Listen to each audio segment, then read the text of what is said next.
Bonjour, nous voici dans le tutoriel pour piloter et utiliser le logiciel Pickaxe Editor 6. Ce logiciel va nous permettre de programmer notre portail coulissant en utilisant des blocs, c'est-à-dire des briques, et nous allons découvrir ça ensemble. Donc lorsque j'ai installé le logiciel et que je l'ouvre, donc je rappelle qu'on utilise ce petit raccourci Pickaxe Editor 6, je vais agrandir la fenêtre du logiciel. J'observe ici toute la présentation du logiciel. Tout est en anglais. Alors on va commencer par mettre la langue française. Pour cela, je clique sur File, puis je choisis Options. Voilà, donc les options apparaissent. Dans le menu Options, j'ai Language et je vais pouvoir choisir une autre langue, et notamment ici, français, ce qui va me permettre, en faisant OK, de valider, et ainsi j'obtiens les menus qui apparaissent maintenant en français.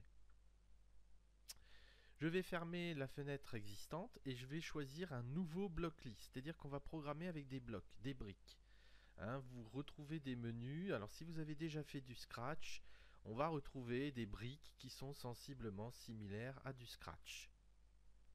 Voilà. Pour commencer le programme, une fois qu'on a choisi la langue, il va falloir indiquer le nom des entrées et des sorties. C'est-à-dire qu'il va falloir indiquer où est-ce que je vais brancher mes entrées sur mon portail coulissant et mes sorties. Pour cela, je vais cliquer sur table des entrées-sorties. Voilà. Vous allez constater, vous, dans votre liste, que vous avez des lettres B0, B1, etc. Alors, vous allez taper en B0 ici, vous allez mettre S0 lampe. On va brancher la lampe en sortie 0. On branchera le gyrophare en sortie 1, le moteur en sortie 2 et le moteur fermeture en sortie 3. Alors attention, le moteur a un sens d'ouverture et il a un sens de fermeture, sortie 3. Voilà pour les sorties. Ensuite, je descends toujours dans ma liste et je constate finalement que les entrées, ce sont les lettres C. Donc les entrées en C. Alors, en entrée 1, je vais brancher mon bouton poussoir. En entrée 2, je vais brancher mon capteur d'ouverture. En entrée 3, mon capteur de fermeture. Donc capteur d'ouverture, il détecte que le portail est ouvert. Capteur de fermeture, on détecte que le portail est fermé. Voilà. Ainsi, j'ai paramétré mes entrées et mes sorties. Je fais OK une fois que ça c'est fait. Maintenant, je vais pouvoir programmer. Supposons que je veuille appuyer sur le bouton du portail. Ça va enclencher la lumière, l'allumage de la lumière. Je vais alors aller dans Entrée. Si, voilà, je prends la brique. Si l'entrée, c'est-à-dire ici j'ai la liste des éléments de mon portail coulissant. Donc si j'appuie sur le bouton poussoir BP, si l'entrée BP est activée, faire quoi?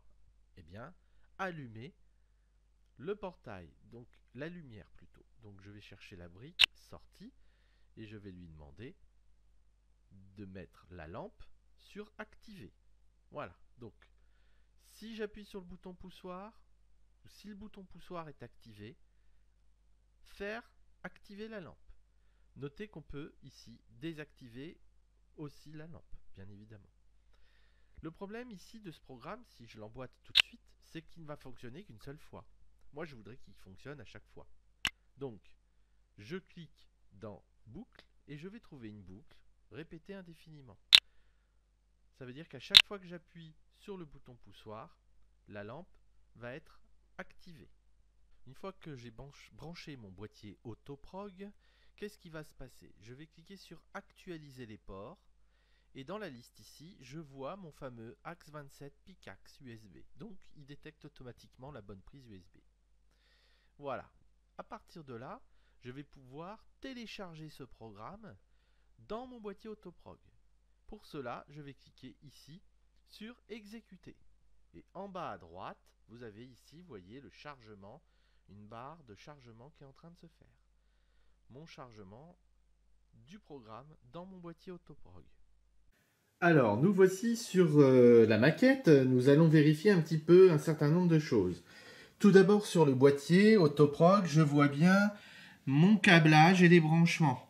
Donc ici, 1, 2, 3, ce sont les entrées. Donc j'ai bien branché le bouton poussoir en entrée 1, le capteur d'ouverture et le capteur fermeture.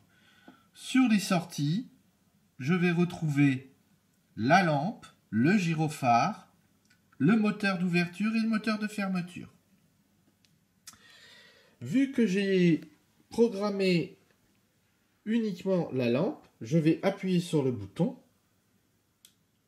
et je vois bien ici la lampe s'allumer. Voilà, mon programme fonctionne. Notez que les autres éléments ne se mettent pas en marche. C'est normal, ils n'ont pas été programmés. Nous allons voir la suite du programme.